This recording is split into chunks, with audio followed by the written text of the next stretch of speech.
오늘 우리가 함께 읽은 본문 말씀을 중심으로 천국의 비밀이란 제목으로 함께 은혜를 나눠보려고 합니다. 우리는 태어나면서부터 나 아닌 다른 대상과 관계를 맺으면서 평생을 살아가야 하는 존재입니다. 처음에는 부모와의 관계가 전부이지만 점차 형제, 자매, 친구, 직장 동료 등으로 우리의 관계는 계속해서 확대됩니다. 만약 청년의 때에 관계가 확대되지 아니하고 축소된다라고 느낀다면 그것은 정말로 축소되는 것이 아니라 내가 바라는 방향으로 확대되지 않았을 뿐이죠. 그리고 그 과정에서 의사소통은 인간관계의 가장 기초적이면서 가장 중요한 요소로 활용됩니다.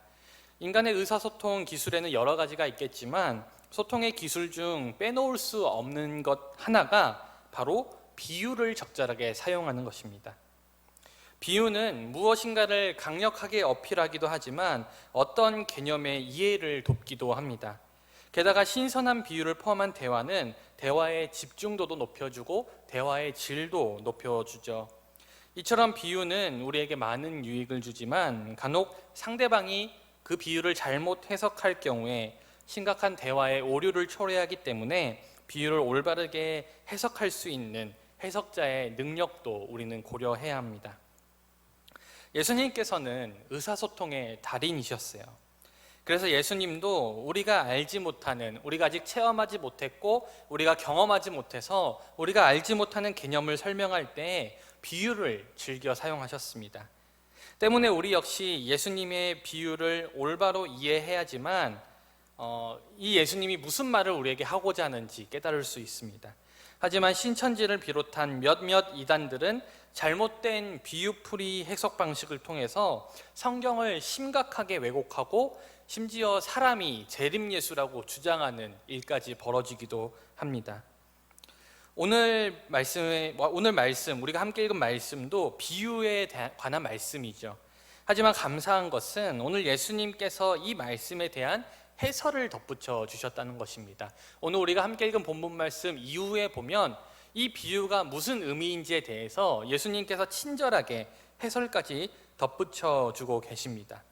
사실 오늘 말씀처럼 예수님이 비유로 설명한 이후에 해설까지 더해준 말씀은 많지가 않아요.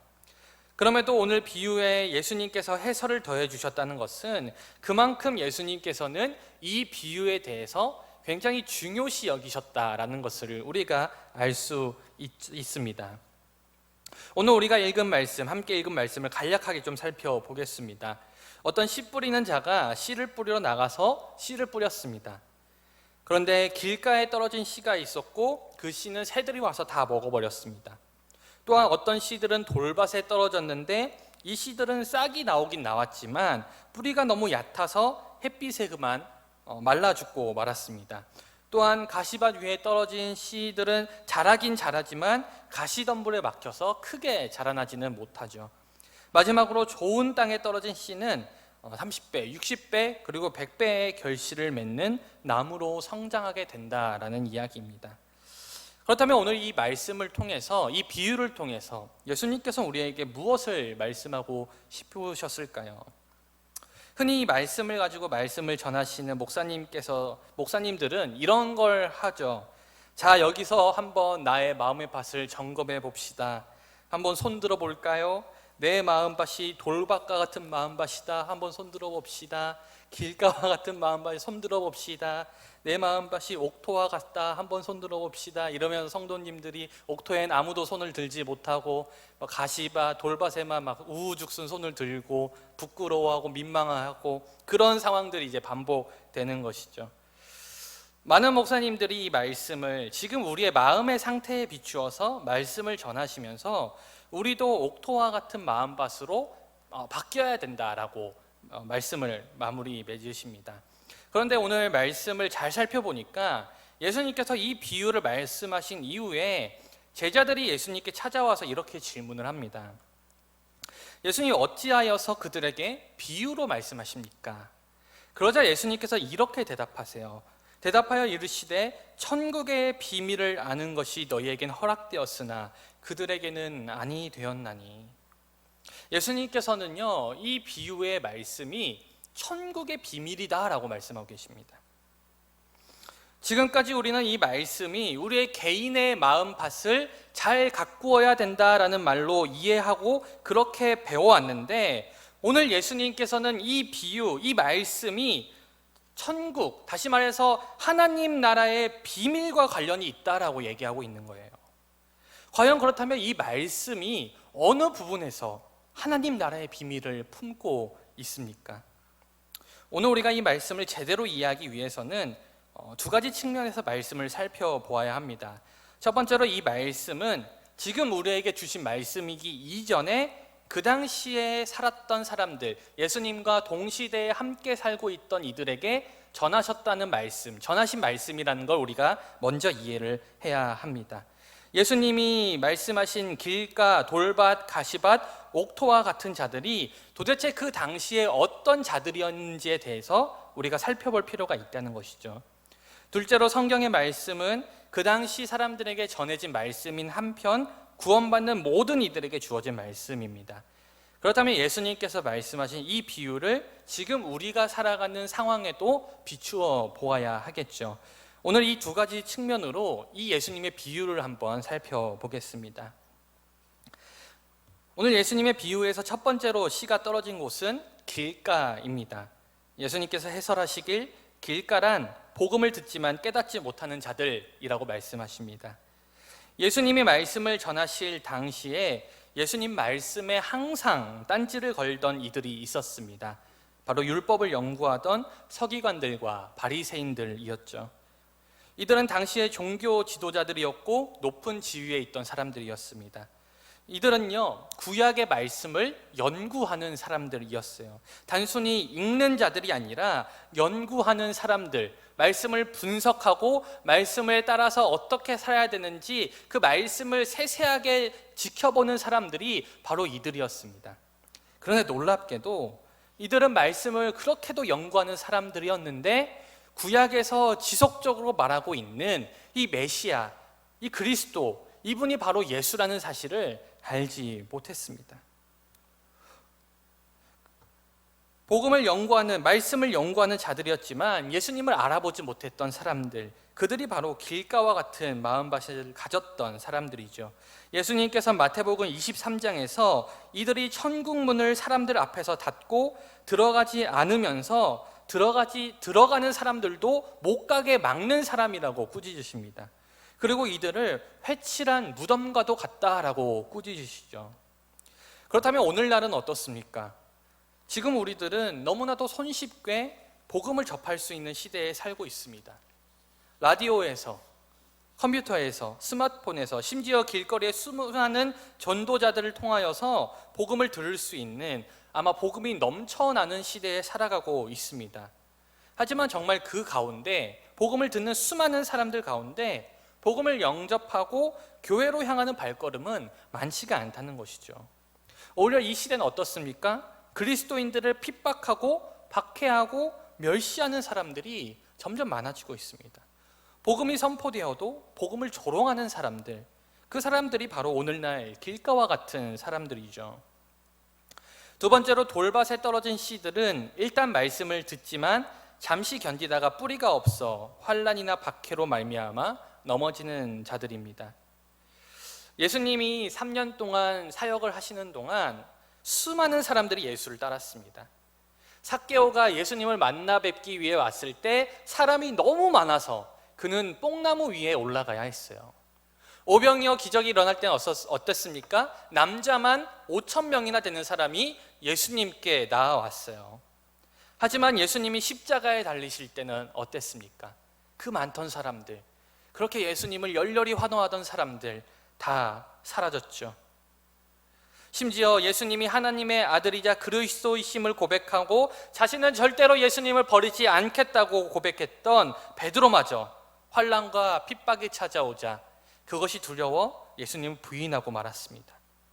이처럼 예수님의 복음을, 그 복음을 기쁘게 받아들였으나 예수님이 십자가에 달리심으로 환난과 박해가 두려워 예수님을 떠났던 사람들, 그 사람들이 바로 오늘 예수님께서 말씀하고 계시는 돌밭에 씨가 떨어진 사람들입니다.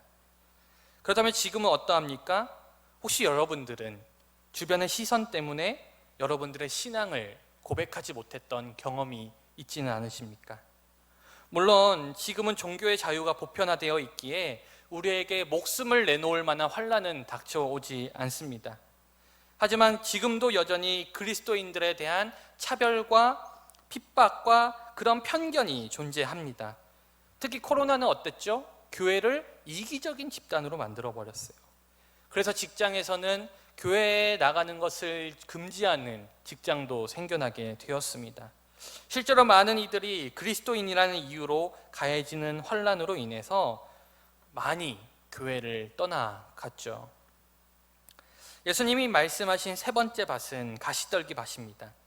이 가시떨기 밭은 세상의 염려나 재물의 유혹에 막혀서 말씀이 결실을 맺지 못하는 것이라 말씀하시죠. 그렇다면 성경에서 이 가시떨기와 같은 사람이 누가 있었습니까?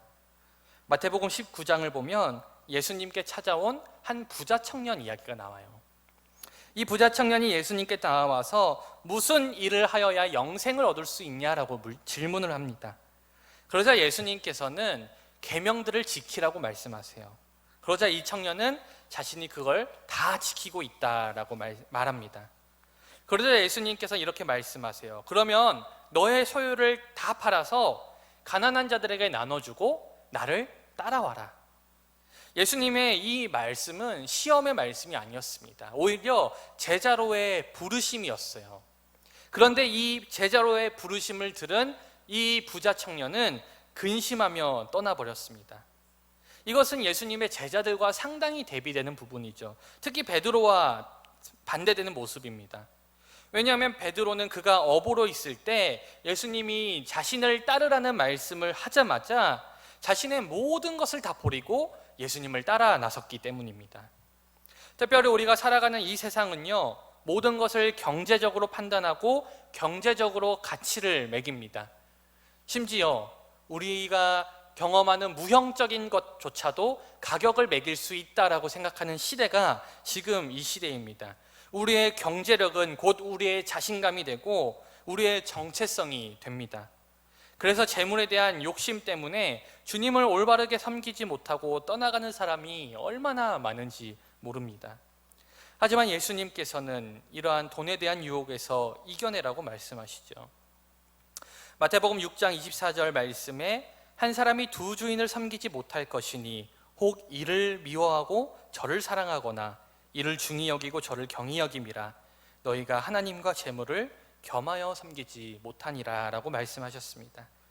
한 가지 우리가 오해하지 말아야 될 것은 예수님께서 우리더러 하신 얘기가 가난하게 살아라, 그냥 너희 다 팔고 그냥 선교사 다 해라, 이런 말씀이 아니라는 거예요. 다만 우리의 삶의 중심이, 우리의 삶의 주인이 재물이 아니라 하나님이 되어야 된다는 것을 주님께서 말씀하고 계십니다. 예수님께서 마지막으로 말씀하신 땅은 좋은 땅입니다. 이것은 말씀을 듣고 깨닫는 자로서 열매를 맺는 사람들이죠. 그렇다면 예수님이 계실 때 좋은 땅과 같은 사람들이 누가 있었습니까? 바로 예수님이 키웠던 제자들이죠.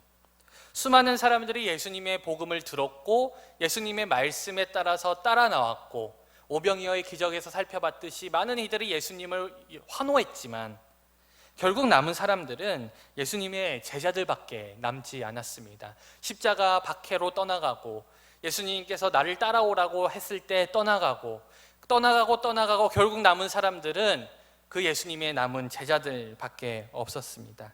그래서 이러한 제자들이 바로 좋은 땅이죠. 그렇다면 오늘 말씀이 왜 천국의 비밀을 담고 있을까요? 여러분, 오늘 예수님께서 말씀하신 이 비유에서 땅에 떨어진 씨앗이 총 몇 개입니까? 4개의 씨앗이 뿌려졌습니다. 그렇다면 결실을 맺은 씨앗은 몇 개입니까? 하나의 씨앗밖에 결실을 맺지 못했죠. 세상의 관점으로 볼 때 4군데 투자했는데 한 군데만 결실을 맺었다면 그건 실패한 투자입니다. 미련한 투자이죠. 그래서 성경을 보면 예수님의 사역은 마치 실패한 사역처럼 보입니다. 예수님이 3년 동안 집도 없이 또 돌아다니면서 그토록 많은 병자들을 고쳐주셨고, 많은 핍박을 당하셨고, 많은 말씀을 전하셨고, 그렇게 죽기 살기로 사역을 하셨는데 결국 남은 사람들은 다 떠나가고 11명의 제자밖에 남지 않았기 때문이죠. 그러니 복음을 통해 하나님 나라를 전하는 것은 너무나도 비효율적이고 너무나도 미련한 짓처럼 보입니다. 이렇게 열매 맺기가 힘든데 왜 우리가 복음을 전해야 되는지 의문이 들 정도이죠. 그런데 놀라운 것은 결실이 너무 적어서 실패한 것 같았던 그 사역들이 반복되고 또 반복되다 보니까 점차 복음은 세계로 뻗어나갔고 그 복음이 지구를 돌아서 지금 우리에게까지 전해졌다는 사실입니다. 처음에는 투자한 곳, 수고한 것에 비해서 너무나도 적은 결실이 맺어진 것 같았지만 어느새 30배, 60배, 100배를 넘어서 수천 배, 수만 배의 열매를 맺었습니다. 그리고 지금도 수많은 복음의 메시지가 열매를 맺지 못하고 사라져가는 것 같지만 옥토에 뿌려진 단 하나의 씨앗, 그 씨앗이 열매를 맺어서 지금도 하나님의 나라는 끊임없이 확장되어 가고 있습니다. 비효율적으로 보이고 실패한 것처럼 보였던 예수님의 사역이지만 결국에는 한 사람을 통해 열매 맺어 하나님의 나라가 놀랍도록 확장되는 것, 그것이 바로 예수님께서 이 씨 뿌리는 비유를 통해서 우리에게 말씀해 주고 계시는 천국의 비밀입니다. 여러분, 천국은요 많은 사람을 통해 이루어지는 게 아니에요. 씨를 받은 한 사람, 좋은 밭을 가진 한 사람을 통해서 하나님은 천국을 이루어 가십니다. 이것이 바로 하나님의 나라가 확장되어 가는 원리입니다. 사랑하는 여러분, 하나님께서는 옥토와 같은 마음밭을 가진 한 사람을 통해서 천국을 만들어 가십니다. 비록 당장에는 실패한 것 같고 열매가 없어 보였지만 하나님께서는 분명 30배, 60배, 100배의 열매를 맺을 것이라 약속하셨고 그러한 약속이 지금 성취되었습니다. 저는 여러분들이 주님이 찾으시는 그 한 사람이 되시길 소망합니다. 여러분, 한 사람 한 사람이 하나님 나라의 복음을 주변에 다시 전하는 그러한 좋은 밭을 가진 사람들이 되시길 소망합니다. 그리고 무엇보다 우리가 복음을 전할 때 당장 열매가 보이지 않는다고 조급해하거나 실망하지 마시기 바랍니다. 주님께서는 당장 눈에 보이는 수많은 열매가 아니라 결실된 한 사람을 통해서 또 다른 역사를 이뤄가시기 때문입니다. 그러므로 오늘 말씀을 통해 주님은 우리에게 이 땅에서 하나님의 나라가 어떻게 확장되어 가는지 알려주셨을 뿐 아니라 열매에 대해서 전혀 조급할 필요가 없다는 것을 알려주셨습니다. 또한 왜 이렇게 예수를 믿지 않는 자들이 많은지, 예수를 믿는 것 같지만 넘어지는 자들이 왜 이렇게 많은지 의문을 품을 필요도 없다라고 말씀하십니다. 애초에 예수님께서도 씨를 뿌린 만큼 다 거두지 못함을 알고 계셨기 때문에 이 말씀을 우리에게 주셨기 때문입니다. 다만 중요한 것은 우리들이 좋은 마음밭이 되는 거예요. 우리들이 결실을 맺는 사람이 되어야 합니다. 예수님의 말씀을 받았을 때 세상의 환난과 시험에 흔들리지 아니하고 말씀대로 살아내는 좋은 밭, 말씀을 받았을 때 세상의 유혹에 흔들리지 아니하고 말씀대로 열매를 이뤄내는 좋은 밭, 그 좋은 밭이 바로 여러분들이 되시기를 소망합니다. 우리가 그러한 밭이 될 때 분명 하나님께서는 하나님 나라의 놀라운 일들을 저와 여러분들을 통해 이루어내실 줄 믿습니다. 그러니 오늘 말씀은 주님께서 이렇게 말씀하고 계신 것 같아요. 내가 너를 통해서 놀랍게 사역하겠다. 내가 너를 통해서 하나님 나라를 놀랍게 이뤄낼 거야. 실망하지 마. 괜찮아. 해보자. 이렇게 말씀하고 계신 것 같습니다.